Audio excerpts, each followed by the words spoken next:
ಆವಾಗ ಅವರ ತಂದೆ ಇರ್ಬೋದು, ತಾಯಿ ಇರ್ಬೋದು, ಏನು ಮಾಡ್ತಾರೆ? ಓ, ಮಗು ಮಲಗಿದೆ, ಪರವಾಗಿಲ್ಲ, ಇವತ್ತು ಔಷಧಿ ಕೊಡೋದು ಬೇಡ, ಹಾಗೆ ಮಲ್ಕೊಂಡಿರಲಿ, ಸದ್ಯ ನಮಗೆ ಟೆನ್ಷನ್ ಇಲ್ಲ ಈ ರೀತಿ ಯೋಚನೆ ಮಾಡ್ತಾರಾ? ಇಲ್ಲ, ಆ ಮಲಗಿರುವಂಥ ಮಗುವನ್ನು ಎಬ್ಬಿಸ್ತಾರೆ. ಹೌದಲ್ಲ, ಎಬ್ಬಿಸಿ ಅದಕ್ಕೆ ಔಷಧಿಯನ್ನು ನೀಡ್ತಾರೆ. ಕೆಲವೊಮ್ಮೆ ಏನು ಸಣ್ಣ ಪುಟ್ಟ ಶಬ್ದ ಮಾಡಿದ್ರೆ ಆ ಮಗು ಹೇಳೋದಿಲ್ಲ. ಆಗ ಏನು ಮಾಡಬೇಕು? ಆ ಮಗುಗೆ ಹೊಡಿಬೇಕು ಅಥವಾ ಚಿವುಟಬೇಕು. ಆ ಚಿವುಟಿ ಆ ಮಗುವನ್ನು ಎಬ್ಬಿಸಿ ಅದಕ್ಕೆ ಔಷಧಿಯನ್ನು ನೀಡ್ತಾರೆ, ಅದಕ್ಕೆ ಗುಣ ಆಗಬೇಕು ಅಂತ. ಅದೇ ರೀತಿ ಕೆಲವೊಮ್ಮೆ ಬರೀ ಬಾಯಿ ಮಾತಿನಲ್ಲಿ ಹೇಳಿದಾಗ, ಉಪದೇಶಗಳನ್ನು ನೀಡಿದಾಗ ಅದು ಕಿವಿಯ ಒಳಗಡೆ ಹೃದಯಕ್ಕೆ ಮುಟ್ಟೋದಿಲ್ಲ. ಆಗ ಜೋರಾಗಿ ಶೇಕ್ ಮಾಡಬೇಕಾಗತ್ತೆ. ಹಾಗೆ ನಾರದ ಮುನಿಗಳು ಈ ರೀತಿ ಶಾಪವನ್ನು ನೀವು ಬರೀ ಬಾಯಲ್ಲಿ ಹೇಳಿದ್ರೆ ಈಗ ಕೇಳುವ ಪರಿಸ್ಥಿತಿಯಲ್ಲಿ ಅವರು ಇಲ್ಲ. ಎಲ್ಲ ಮದಿರಾ ಪಾನವನ್ನು ಮಾಡಿ ಆ ಎಲ್ಲ ಹೆಂಗಸರ ಒಂದು ಸಂಘದಲ್ಲಿ ಇದ್ದುಕೊಂಡು ಅಹಂಕಾರದಿಂದ ಬೀಗುತ್ತಿದ್ದಾರೆ. ಈಗ ಯಾರಿದ್ದ ಅವರಿಗೆ ಬೇರೆ ಒಂದು ಲೋಕದಲ್ಲೇ ಇದ್ದಾರೆ. ಈಗ ಒಳ್ಳೆಯ ಉಪದೇಶ ಅವರಿಗೆ ಮುಟ್ಟೋದಿಲ್ಲ. ಹಾಗಾಗಿ ನಾರದ ಮುನಿಗಳು ಅವರ ಅನುಗ್ರಹಕ್ಕಾಗಿ ಈ ರೀತಿ ನುಡಿತಾರೆ. ಶ್ರೀ ನಾರದ ಉವಾಚ ನಹಿ ಅನ್ಯೋಜುಷತೋ ಜೋಷ್ಯಾನ್ ಬುದ್ಧಿಭ್ರಂಶೋ ರಜೋ ಗುಣಃ ಶ್ರೀಮದಾದ್ ಆಭಿಜಾತ್ಯಾದಿರ್ ಯತ್ರ ಸ್ತ್ರೀದ್ಯೂತಮಾಸವಃ. ಇಲ್ಲಿ ಅವರು ಹೇಳೋದು ಬಹಳಷ್ಟು ಅವರ ಒಂದು ಮನಸ್ಸಿನಲ್ಲಿ ಇರುವಂತಹ ಅನಿಸಿಕೆಯನ್ನು ಇಲ್ಲಿ ವ್ಯಕ್ತಪಡಿಸ್ತಿದ್ದಾರೆ. ಆ ಕುಬೇರನ ಇಬ್ಬರ ಮಕ್ಕಳನ್ನು ನೋಡಿ ಏನು, ನಮ್ಮನ್ನು ಭ್ರಂಶರನ್ನಾಗಿ ಮಾಡುವಂಥ ಹಲವಾರು ಸಾಧನಗಳಿವೆ. ಪ್ರಧಾನವಾಗಿ 4. ಯಾವುದು ಅಂದರೆ, ಯಾರು ನೋಡಲಿಕ್ಕೆ ತುಂಬ ರೂಪವಂತರಿರ್ತಾರೆ, ಯಾರಲ್ಲಿ ಸಾಕಷ್ಟು ಹಣ ಇರುತ್ತೆ, ಶ್ರೀಮಂತರಿರ್ತಾರೆ, ಮತ್ತು ಯಾರಲ್ಲಿ ಒಂದು ದೈಹಿಕ ಶಕ್ತಿ ಹೆಚ್ಚಿರುತ್ತೆ, ಯಾರು ತುಂಬ ಬುದ್ಧಿವಂತರಾಗಿರ್ತಾರೆ, ಇವೆಲ್ಲವೂ ಕೂಡ ಸ್ವಾಭಾವಿಕವಾಗಿ ನಮ್ಮನ್ನು we become proud, puffed up, ಬಹಳ ಅಹಂಕಾರಿಗಳನ್ನಾಗಿ ಮಾಡಿಸ್ಬಿಡುತ್ತೆ. ಆಗ ಬುದ್ಧಿಭ್ರಂಶ ಆಗುತ್ತೆ, ಕೆಟ್ಟ ಕೃತ್ಯದಲ್ಲಿ ತೊಡಗಿಸ್ಬಿಡ್ತೇವೆ. ಅಂತಹ ಎಲ್ಲ ಸಾಧನಗಳಲ್ಲಿ ನಾರದ ಮುನಿಗಳು ಹೇಳೋದು ಶ್ರೀಮದಾದ್ ಅಭಿಜಾತ್ಯಾದೆ.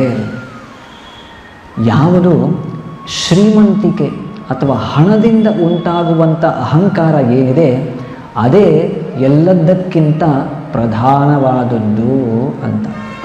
ಯಾರಲ್ಲಿ ಅತಿ ಹೆಚ್ಚು ಹಣ, ಸಂಪತ್ತು, ಶ್ರೀಮಂತಿಕೆ ಇದೆ, ಅಂತಹವರು ಹೆಚ್ಚು ಮದ ಅಂಧರಾಗ್ತಾರೆ, ಮದ ಅಂಧೇರ್.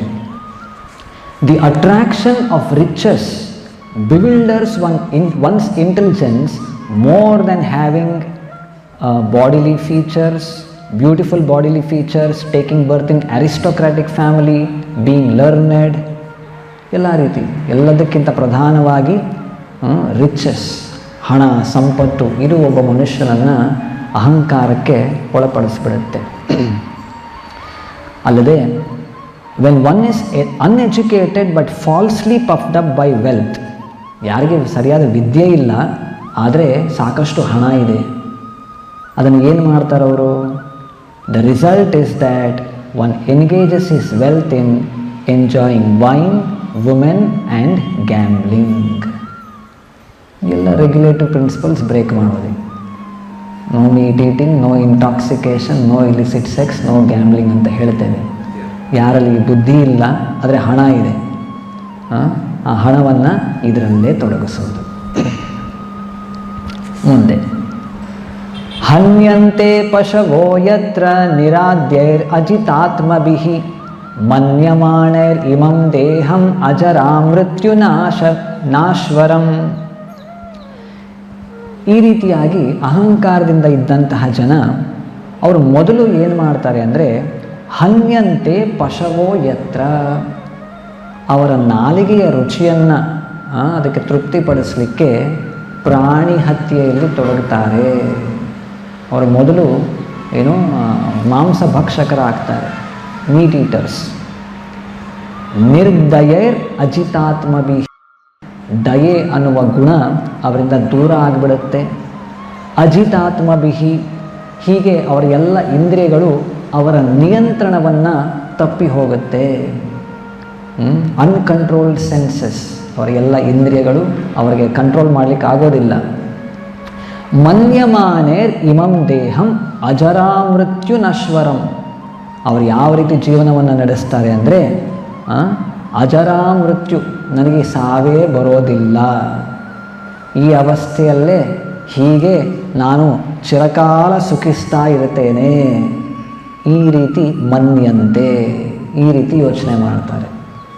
ಒಂದಲ್ಲ ಒಂದು ದಿನ ಇದೆಲ್ಲ ನಿಂತು ಹೋಗುತ್ತೆ, ಇದೆಲ್ಲ ಸ್ಟಾಪ್ ಆಗುತ್ತೆ, ಇದರಿಂದ ದೂರ ಆಗಲೇಬೇಕು, ಏನಿಲ್ಲ ಅಂದರೂ ಸಾವು ಬಂದು ನನ್ನ ದೇಹವನ್ನು ತಗೊಂಡು ಹೋಗಿಬಿಡುತ್ತೆ, ನಾನು ಮಾಡುವಂತಹ ಕರ್ಮಕ್ಕೆ ನಾನು ಅದರ ಪ್ರತಿಫಲವನ್ನು ಸ್ವೀಕಾರ ಮಾಡಲೇಬೇಕು, ಎಲ್ಲವನ್ನು ಮರೆತು ಬಿಡ್ತಾರೆ. ಅವ್ರು ಯಾವ ರೀತಿ ಯೋಚನೆ ಮಾಡ್ತಾರೆ, ಈಗಿರುವಂತಹ ಪರಿಸ್ಥಿತಿ, ಇಷ್ಟು ಹಣ ಇದೆ, ಇಷ್ಟು ಸಂಪತ್ತು ಇದೆ, ಇಷ್ಟು ಶಕ್ತಿ ಇದೆ, ನಾನು ಬೇಕಾದನ್ನು ಮಾಡ್ಬೋದು, ಇಂದ್ರಿಯ ತೃಪ್ತಿಯ ಜೀವನದಲ್ಲಿ ತೊಡಗ್ಬೋದು, ಶಾಶ್ವತವಾಗಿ ನಾನು ಹೀಗೆ ಇರ್ತೇನೆ, ನನಗೆ ಸಾವು ಬರೋದಿಲ್ಲ, ಈ ರೀತಿ ವಿಚಾರ ಮಾಡ್ತಾರೆ. ಮುಂದೆ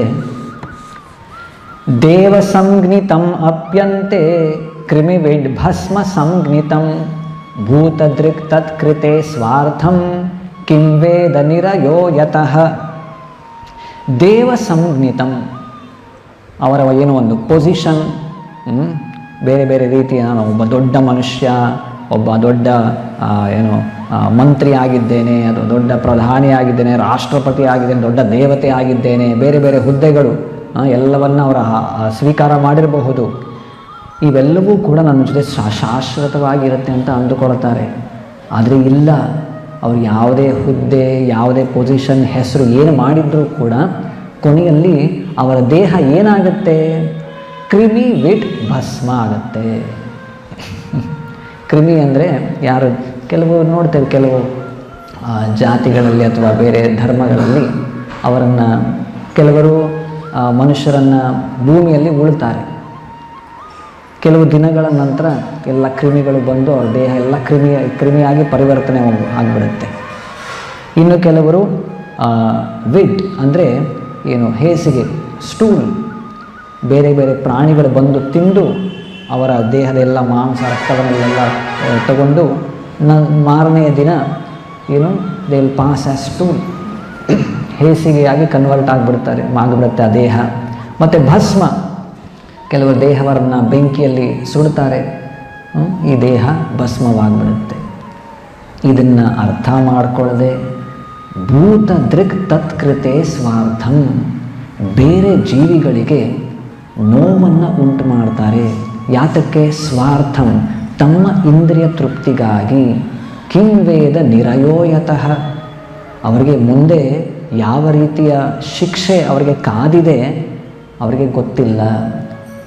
ಅದರ ಬಗ್ಗೆ ಒಂದು ಪರಿಕಲ್ಪನೆ, ಜ್ಞಾನ ಅವರಿಗೆ ಇಲ್ಲದೆ ಅವರ ಈ ಕ್ರಿಮಿವಿಡ್ ಭಸ್ಮ ಆಗುವಂತಹ ದೇಹದ ತೃಪ್ತಿಗೆ ಅವರು ಎಲ್ಲ ಬಗೆಯ ಪಾಪಕೃತ್ಯದಲ್ಲಿ ತೊಡಗಿರುತ್ತಾರೆ. ಅದರಲ್ಲೂ ವಿಶೇಷವಾಗಿ ಇನ್ನೊಂದು ಜೀವಿಗೆ ನೋವನ್ನು ಉಂಟು ಮಾಡುವಂತಹ ಕೃತ್ಯ.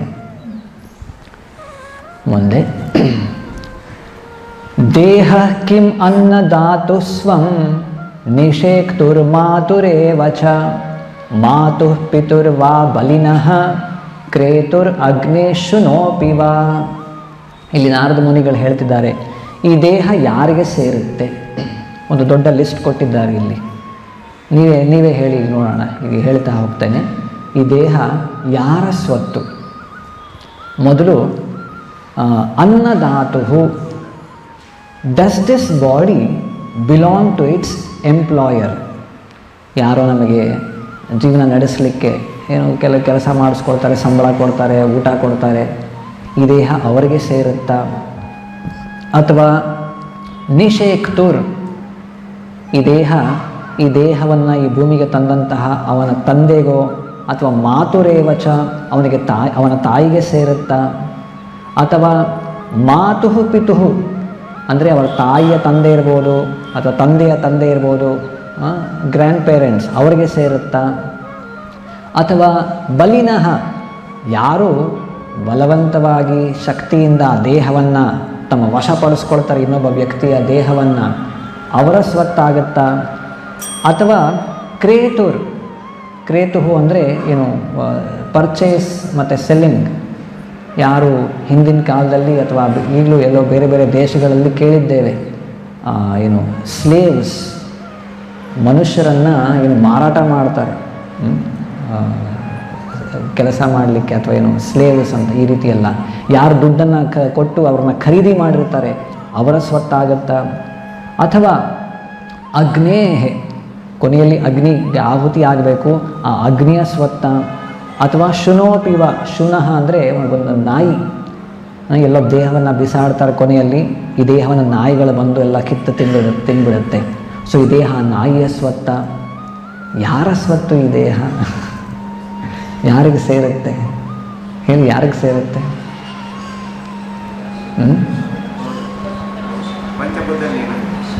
ಪಂಚಭೂತಕ್ಕೆ ಸೇರುತ್ತೆ. ಪಂಚಭೂತ ಯಾರಿಗೆ ಸೇರುತ್ತೆ? ಅಲ್ಟಿಮೇಟ್ಲಿ ಕೊನೆಯದಾಗಿ ಎಲ್ಲವೂ ಭಗವಂತನ ಸ್ವತ್ತು. ಈಶಾವಾಸ್ಯಂ ಇದಂ ಸರ್ವಂ, ಎಲ್ಲವೂ ಭಗವಂತನ ಸ್ವತ್ತು. ರಾಧೆ ರಾಧೆ ರಾಧೆ ರಾಧೆ ಗೋವಿಂದ.